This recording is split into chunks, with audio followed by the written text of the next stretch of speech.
A warm welcome to all of you to the wonderful session of 24 Vani. I hope all of you are doing great. सब बहुत बढ़िया होंगे, सब बहुत बहुत मजे में होंगे। आइए, स्वागत है आप सबका इस आज के सेशन के अंदर। और आज हम पढ़ने वाले हैं टॉपिक अबाउट कैंसर। कौन सा टॉपिक पढ़ेंगे आज हम? कैंसर वाला टॉपिक पढ़ेंगे। हमने हालांकि कैंसर पिछले क्लास में स्टार्ट किया था, पर वो खत्म नहीं हुआ था। हमने पढ़ा था कैंसर कि हमारी बॉडी के अंदर सेल्स जब डिवाइड करते हैं तो एक बहुत ही रेगुलेटेड और एक बहुत ही कंट्रोल्ड वे में डिवाइड करते हैं। ऐसा नहीं कि कोई भी सेल का मर्जी जिसका जब मन करे तब डिवाइड करता है, ऐसा बिल्कुल भी नहीं है। एक कंट्रोल्ड और रेगुलेटेड वे में ये सारा का सारा प्रोसेस होता है, रेगुलेटेड है सब कुछ, ठीक है। अगर उस प्रोसेस का ब्रेकडाउन हो जाए, अगर उस रेगुलेशन में कुछ गड़बड़ हो जाए, दैट इज कैंसर। वो क्या है? कैंसर है। कैंसर सेल, एक नॉर्मल सेल के पास एक प्रॉपर्टी होती है, that is called the contact inhibition. Normal sales के पास एक प्रॉपर्टी होती है and that property is called the contact inhibition, जिससे वो एक दूसरे सेल के कॉन्टेक्ट में आते ही डिवाइड करना बंद कर देता है। बट जब एक नॉर्मल सेल कैंसरस सेल के अंदर ट्रांसफॉर्म होता है तो cancerous cell lose their property of contact inhibition. वो कॉन्टेक्ट इनहिबिशन की प्रॉपर्टी को लूज कर देते हैं and they divide again and again and again. वो डिवाइड करते जाएंगे, मास ऑफ सेल बन जाएगा, क्लम्प ऑफ सेल बन जाएगा, that is called tumour. And tumours can be of two type, benign and malignant. पढ़ाया था। बेनिगन ट्यूमर्स वो ट्यूमर्स होते हैं जो फैलते नहीं है, जो एक पर्टिकुलर जगह पर रेस्ट्रिक्टेड रहते हैं, डेंजरस नहीं होते। वो ट्यूमर जो फैलता है, एक जगह से दूसरी जगह चला जाएगा, दैट इज मेलिग्नेंट ट्यूमर। और मेलिग्नेंट ट्यूमर की ये जो प्रॉपर्टी है कि वो एक जगह से दूसरी जगह मूव कर सकता है, जा सकता है, that property is called the metastasis, which is the most feared property of cancerous cell. Cancerous cell की जो सबसे फियर्ड, सबसे खतरनाक प्रॉपर्टी है, दैट इज मेटास्टेसिस। मतलब क्या है मेटास्टेसिस का? कि कैंसरस सेल एक रीजन से दूसरे रीजन पे पहुंच सकता है, ठीक है, वहां से। Next right, we have discussed कि किस तरीके से हमारी बॉडी को हार्म पहुंचता है, क्योंकि सारा का सारा न्यूट्रिशन कैंसरस से ले लेते हैं, तो हमारी बॉडी के सेल्स को, हमारी बॉडी के नॉर्मल टिश्यूज को वो वीक कर देते हैं, तो इस तरीके से वो हमारी बॉडी को हार्म करते हैं। आज हम जो कैंसर के बारे में पढ़ेंगे, अबाउट द पहला जो हमारा रहेगा, that is causes of cancer.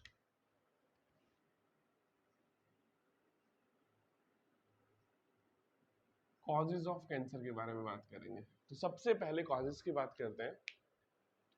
देखो, वो एजेंट जो कैंसर को कॉज करता है, we call that agent as carcinogen. क्या बोलते हैं हम उसे? Carcinogen, agent which cause cancer, cancer causing agent.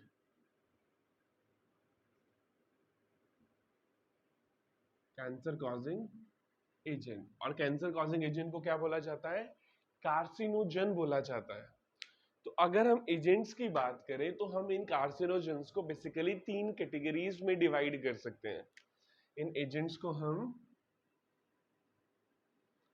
तीन कैटेगरीज में डिवाइड कर सकते हैं।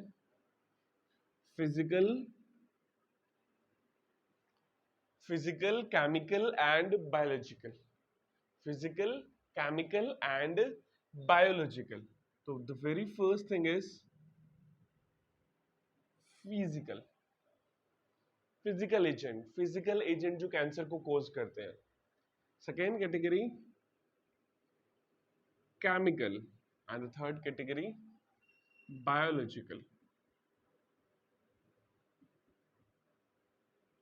तो फिजिकल एजेंट में हमारे पास कुछ रेडिएशंस आ जाएंगी, आयनाइजिंग रेडिएशन आ जाएगी, नॉन आयनाइजिंग रेडिएशन आ जाएंगी। तो फिजिकल के अंदर मान लो आयोनाइजिंग, सॉरी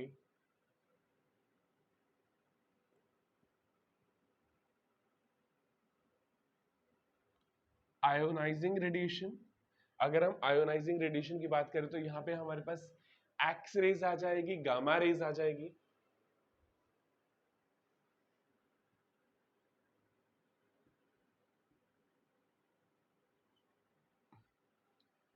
एक्स रेज आ जाएगी, गामा रेज आ जाएगी। अगर हम नॉन आयोनाइजिंग रेडिएशन की बात करें तो यूवी रेज आ जाएगी। अगर हम बात करें नॉन आयोनाइजिंग रेडिएशन की तो यहाँ पे हमारे पास अल्ट्रा वायलेट रेज आ जाएगी। तो आयनाइजिंग रेडिएशन की कैटेगरी में you have to learn X rays and gamma rays. Non ionising radiation की कैटेगरी में you have to learn UV rays. ठीक है, और what they are actually going to do, ये क्या कर रहे हैं, ये डीएनए को डैमेज कर रहे हैं। They cause DNA damage which leads to mutation. ये क्या कर देते हैं, डीएनए में डैमेज कर देते हैं और इट लीड्स टू म्यूटेशन, और म्यूटेशन हो जाती है, और म्यूटेशन के बाद में नॉर्मल सेल कैंसरस सेल में कन्वर्ट हो जाता है। नॉर्मल सेल कौन सी सेल में कन्वर्ट हो जाता है, कैंसरस सेल में कन्वर्ट हो जाता है। तो ये हमारे पास physical agent for cancer. Physical के अंदर ionising and non ionising. Ionising में X rays, gamma rays, non ionising में UV rays. The second category chemical agent. Chemical agent की बात करें तो केमिकल में देखो आप यहाँ पे याद कर सकते हैं टोबैको को, तंबाकू। तो टोबैको हमारे पास कैंसर कॉजिंग एजेंट है which causes lung cancer. One of the type is lung cancer. और भी कैंसर कॉज कर सकता है, माउथ का कैंसर कर सकता है, थ्रोट का कैंसर कर सकता है। ठीक है, स्मोकिंग से लंग कैंसर हो जाएगा जो टोबैको को स्मोक करेंगे। ठीक है, the next category is biological agent. Biological agent के अंदर कुछ हमारे पास वायरसेस होते हैं। क्या होता है, कुछ हमारे पास वायरसेस होते हैं जिनको हम ऑन्कोजेनिक वायरस बोलते हैं। What we call them, oncogenic virus. Oncogenic means onco term basically means cancer causing. ठीक है, ऑन्कोजेनिक जीन्स, ऐसे वायरस जिनके अंदर कौन से जीन्स प्रेजेंट है, उनको कैंसर वाले जीन्स प्रेजेंट है, और उनके कैंसर वाले जीन्स को कहा जाता है viral oncogenes. What we call them, virus में मिलने वाले ऑन्कोजीन्स। तो ये वायरस जिनके अंदर वायरल ऑन्कोजीन्स प्रेजेंट है, ये जब अफेक्ट करते हैं तब नॉर्मल सेल्स को कैंसरस सेल के अंदर ये कन्वर्ट करवा देते हैं। तो अगर हम इसके एग्जांपल की भी बात करें तो हमारे पास यहाँ पे एचपीवी वायरस है, human papilloma virus. Human papilloma virus, ये जो ह्यूमन पैपिलोमा वायरस है इसके अंदर वायरल ऑन्कोजीन्स मिलते हैं, और ये वायरल ऑन्कोजीन्स जब जाके अफेक्ट करते हैं कि मतलब किसी ह्यूमन को, तो उनके अंदर ऑन्कोजेनिक ट्रांसफॉर्मेशन हो जाती है। ठीक है, उनके अंदर ऑन्कोजीन्स चले जाते हैं। I think very very clear कि कार्सिनोजन कैंसर कॉजिंग एजेंट है। 3 तरह के कैंसर कॉजिंग एजेंट मैंने आपको बता दिए, फिजिकल, केमिकल एंड बायोलॉजिकल। अब देखिए, अगर हम हमारी बॉडी के एक नॉर्मल सेल की बात करते हैं, कौन सी सेल की बात करते हैं हम, अगर हमारी बॉडी के नॉर्मल सेल की बात करते हैं तो नॉर्मल सेल में कुछ जीन्स मिलते हैं, we call them as proto oncogene. क्या बोलते हैं, प्रोटो ऑन्कोजीन्स, जो हमारे नॉर्मल सेल्स में मिलते ही मिलते हैं। अब क्या होता है, जब कोई कार्सिनोजन कैंसर कॉजिंग एजेंट इनके कॉन्टेक्ट में आता है तो नॉर्मल सेल कैंसरस सेल में कन्वर्ट हो जाता है, और प्रोटो ऑन्कोजीन्स में कन्वर्ट हो जाते हैं। तो normal cells are converted into the cancerous cell, proto oncogenes are converted into the cancerous genes, oncogenes के अंदर ये कन्वर्ट हो जाते हैं। I think very very clear. तो कौन सा एजेंट इनके कॉन्टेक्ट में आया, carcinogen.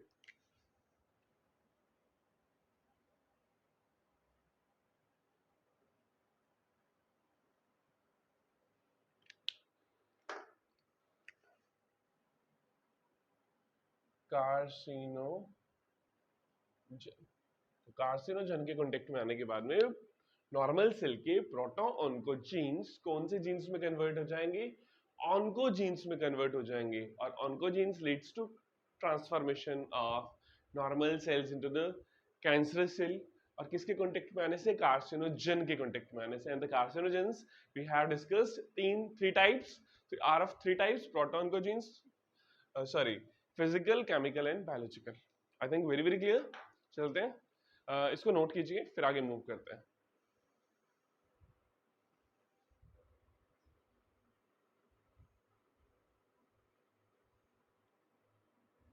I think you all are done with it, note हो गया होगा। चलिए, now let's move with cancer detection and diagnosis. ये कैंसर को कैसे डिटेक्ट करें और कैसे डायग्नोज करें, तो उसके बारे में हम डिस्कस करते हैं, ठीक है।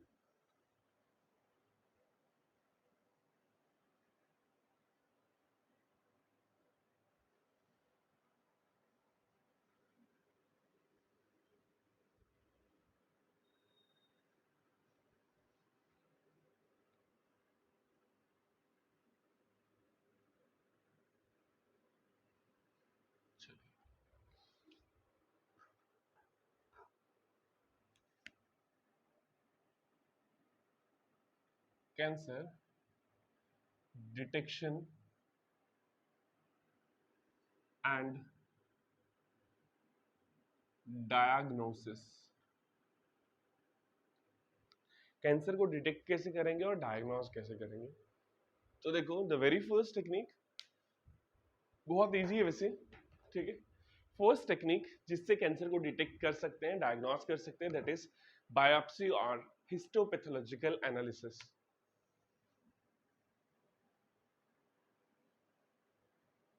Biopsy and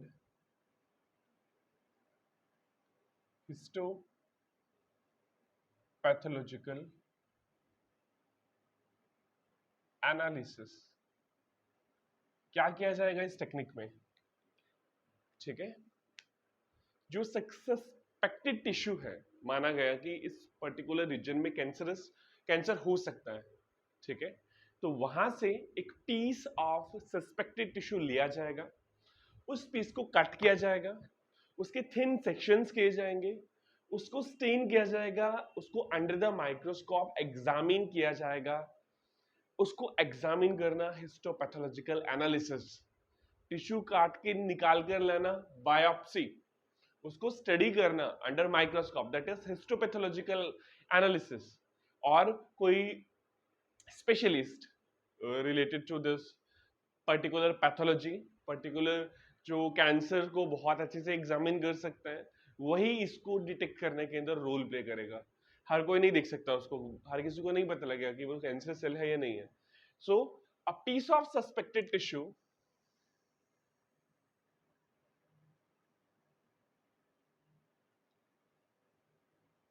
a piece of suspected tissue is cut।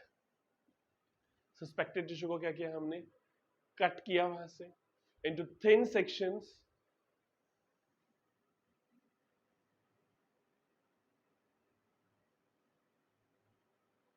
Thin section बना लिए, काट लिया उसको छोटे छोटे सेक्शन में, stained and examine under microscope, stained and examined under microscope, that is histopathological analysis। I think very very clear, बहुत अच्छे से क्लियर है कि बायोप्सी एंड हिस्टोपैथोलॉजिकल एनालिसिस क्या है। ये होगी हमारे पास फर्स्ट टेक्निक जो कैंसर को डिटेक्ट करने में, डायग्नोस करने के अंदर रोल प्ले करती है। सेकेंड टेक्निक की बात करते हैं। सेकेंड टेक्निक की अब बात करें तो यहाँ पे डायरेक्टली एक्सरेज को यूज किया जाता है, जिसको रेडियोग्राफी बोलते हैं। क्या बोलते हैं इसको, रेडियोग्राफी।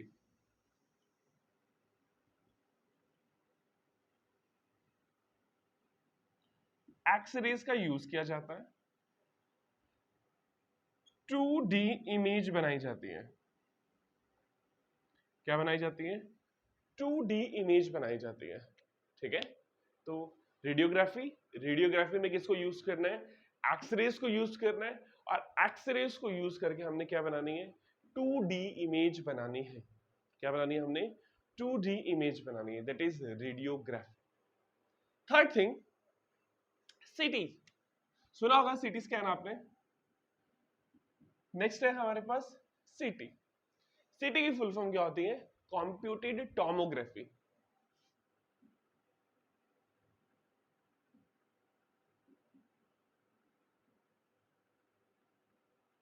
कंप्यूटेड टोमोग्राफी, सीटी की अगर आप बात करें, इसमें होता क्या है?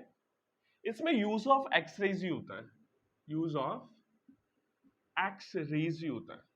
बट इन एक्सरेज को यूज कर कर 2D इमेज नहीं बनाई जाती, यहां पे 3D इमेज बनाई जाती है। 3D इमेज बनाई जाती है, दैट इज सीटी, कंप्यूटेड टोमोग्राफी। आई थिंक वेरी वेरी क्लियर, यहां तक की बात बहुत अच्छे से क्लियर है। फोर्थ टेक्निक जिसको बोलते हैं एमआरआई, मैग्नेटिक रेजोनेंस इमेजिंग।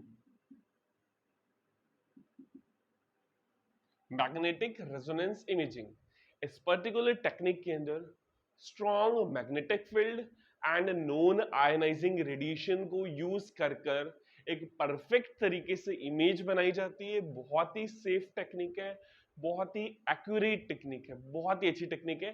ठीक है, बहुत अच्छे रिजल्ट्स हैं इसके, बहुत अच्छे से बता देती है किसी भी चीज को। इंटरनल टिश्यू के अंदर अगर कुछ भी चेंज हो रहा है तो वो बहुत आराम से बता सकती है। लेकिन यहाँ पे यूज क्या किया जाता है? स्ट्रॉन्ग मैग्नेटिक फील्ड,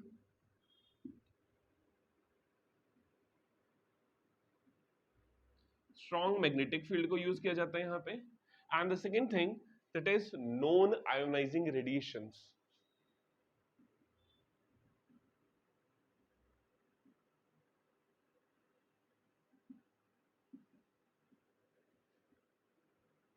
तो इन दोनों चीजों को यूज किया जाएगा एमआरआई के अंदर। तो इन सब चीजों से देख पता लगाया जा सकता है कैंसर के डिटेक्शन एंड डायग्नोसिस के बारे में। तो चार चीजें देखिए, बायोप्सी एंड हिस्टोपैथोलॉजिकल एनालिसिस, जिसके अंदर एक टिश्यू को कट करेंगे, स्लाइस करेंगे, उसमें स्टेन करेंगे, उसको विजुअलाइज करेंगे अंडर द माइक्रोस्कोप। रेडियोग्राफी में एक्सरेज को यूज कर 2D इमेज बनाई जाती है। कंप्यूटेड टोमोग्राफी के अंदर एक्सरेज को यूज कर 3D इमेज बनाई जाती है। MRI, magnetic resonance imaging, strong magnetic field, non ionising radiations use किया जाता है। और perfect technique MRI. I think you are done. Please make a note ताकि हम आगे चलें ट्रीटमेंट ऑफ कैंसर पे।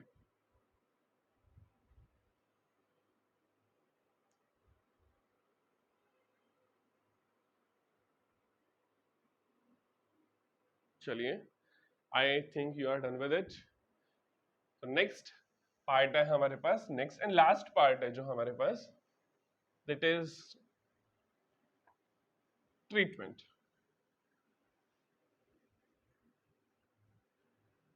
अब बात करेंगे हम कैंसर के ट्रीटमेंट की।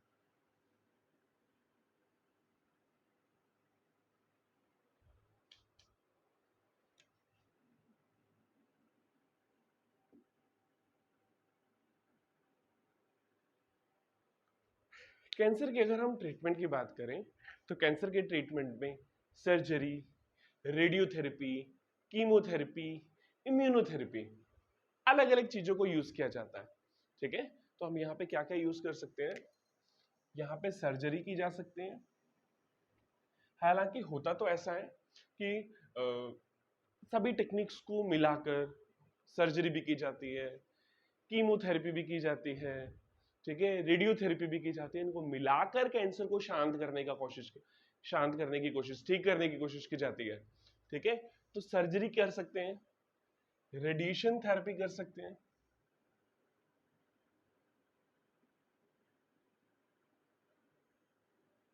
कीमोथेरेपी कर सकते हैं,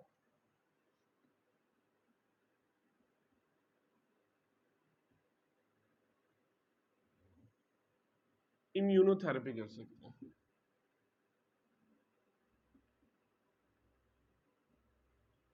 ठीक है, surgery, radiotherapy, chemotherapy and immunotherapy. तो the very first thing is surgery. Surgery का मतलब ये है, यू नो वेरी वेल, कि जिस पर्टिकुलर रीजन के अंदर कैंसर सेल डेवलप कर चुके हैं वहां से उन सेल्स को, उस टिश्यू को रिमूव आउट कर देना ताकि वो बॉडी में स्प्रेड ना हो। ठीक है, मतलब सर्जरी के अंदर सिंपल सर्जरी करनी है, कुछ नहीं करना। रेडिएशन थेरेपी, रेडिएशन थेरेपी के अंदर स्पेशल रेडिएशंस गामा रेज दी जाती हैं इन द पर्टिकुलर टिश्यू जहां पर कैंसर सेल प्रेजेंट है, बाय प्रिवेंटिंग नॉर्मल सेल। अगर ये कोई टिश्यू है तो यहां पे मान लो कैंसर सेल डेवलप कर रहे हैं, तो गामा रेडिएशन सिर्फ इसी जगह पर दी जाएगी, बाकी जगह को बचाकर रखा जाएगा, बाकी जगह पर गामा रेज फॉल नहीं करेंगी। कीमोथेरेपी के अंदर बॉडी के अंदर कुछ केमिकल्स इंजेक्ट किए जाते हैं। कीमोथेरेपी में ऐसे केमिकल्स इंजेक्ट किए जाते हैं which kill, injection of chemicals in body which kill fast dividing cells। जो फास्ट डिवाइडिंग सेल्स उनको किल कर देंगे, तो कैंसर सेल भी तो फास्ट डिवाइडिंग है, उनको किल कर देंगे। उसके अलावा हमारे जो हेयर फॉलिकल्स हैं उस पे इफेक्ट होगा, हेयर फॉल हो जाएगा।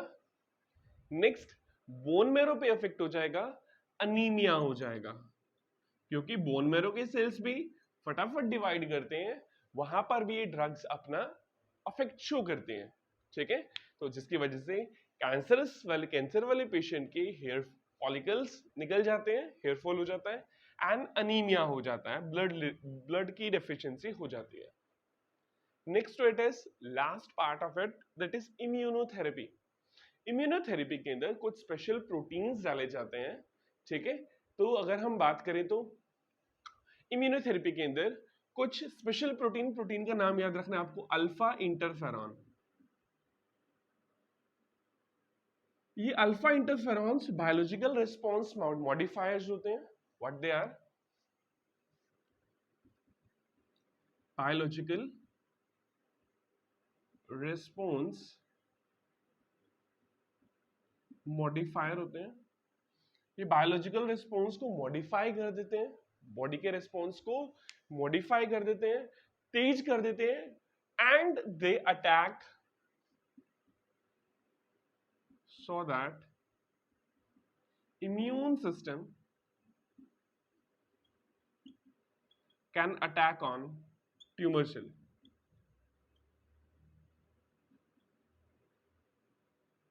ताकि इम्यून सिस्टम ट्यूमर सेल के ऊपर अटैक कर सके, दैट इज इम्यूनोथेरेपी। तो कैंसर के ट्रीटमेंट में चार चीजें पढ़ी हमने, surgery, radiotherapy, chemotherapy and immunotherapy. Surgery के अंदर removal of the part, removal of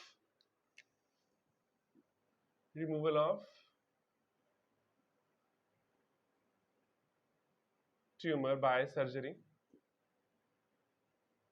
surgery की हेल्प से ट्यूमर को रिमूव कर देना। रेडिएशन डालना, रेडियोथेरेपी। केमिकल्स इंजेक्ट करना, कीमोथेरेपी, जो फास्ट ग्रोइंग सेल्स को किल कर देगा, जिससे हेयर फॉलिकल्स रिमूव हो जाएंगे एंड अनीमिया हो जाएगा। इम्यूनोथेरेपी में अल्फा इंटरफेरॉन्स डालना, जिनको बायोलॉजिकल रिस्पॉन्स मॉडिफायर भी कहा जाता है। लेकिन मोस्ट ऑफ द कैंसर के अंदर surgery, radio and chemo, surgery, radio and chemo, इन तीनों को यूज किया जाता है। all the three things are used in most of cancers। most of the cancers के अंदर सर्जरी को, रेडियोथेरेपी को और कीमोथेरेपी को एक साथ यूज किया जाता है कैंसर को ट्रीट करने के लिए। So that's all about our today's session, और कैंसर वाला टॉपिक आज हमारे सेशन का खत्म हुआ। नेक्स्ट सेशन में हम ड्रग पढ़ेंगे, इसको नोट कीजिए so that I can summarise the session.